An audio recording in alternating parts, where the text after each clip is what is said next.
গাজীপুরে আজকেই হবে আওয়ামী সন্ত্রাসীদের দিন শেষ।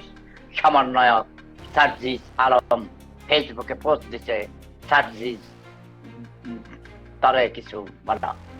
সার্জিসের নতুন বউ আছে না, বিয়ে করে আনছে, তোমরা সবাই মিলে ওর বউকে ঘনভাবে ওর বউয়ের বোধা পাঠিয়ে বেড়াও, ওর নুনু কেটে কুত্তারে খাওয়াইয়ে দাও। যতগুলো সমন্বয়ক আছে, যে যেখানে আছো সেখান থেকে শত্রুর মোকাবেলা করতে হবে। তাদেরকে ধরে জ্বালিয়ে পুড়িয়ে ছাই করে দিতে হবে। সেফুদার অ্যাকশন শুরু। গাজীপুরের সরাসরি অ্যাকশন, ডাইরেক্ট অ্যাকশন।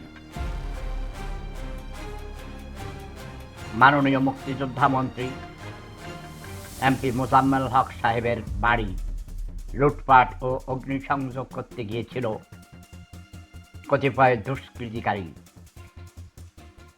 সমন্বয়ক সিয়ামের নেতৃত্বে।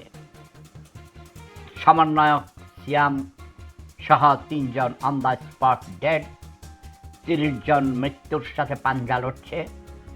এরা ডাকাত, এরা খুনি, এরা রাজাকারের রক্ত বহন করে। জাতির পিতার বঙ্গভবন, জাতির জনক বঙ্গবন্ধু শেখ মুজিবুর রহমানের বাড়ি ধানমন্ডি ৩২ নাম্বার, মুক্তিযুদ্ধের কেবলা। কাবা শরীফ যেমন মুসলমানদের কেবলা, মুসলমানরা কাবার দিকে মুখ করে নামাজ পড়ে এবং সেখানে তোয়াফ করে, হজ করে। মুক্তিযোদ্ধাদের কাছে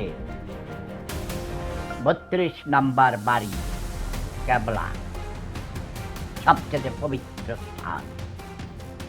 একজন মুক্তিযুদ্ধের অন্যতম সংগঠক মুক্তিযোদ্ধা হিসাবে আমি সেফুদা হুকুম দিচ্ছি, যেখানে তোমরা এই সব নব্য রাজাকারদের পাবে, ৭১ পরাজিত ঘাতক রাজাকার আল বদর আলম সমন্বয়ক তথা এই জামাত শিবিরের কুত্তাদের জ্যান্ত কবর।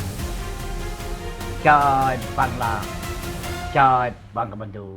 ধানমন্ডির ৩২ নাম্বার, যেটা মহান মুক্তিযুদ্ধের স্মৃতিকা গৃহ, যেখান থেকে পরিকল্পনা হয়েছিল এই বাংলাকে স্বাধীন করার সকল উদ্যোগ নেওয়া হয়েছিল।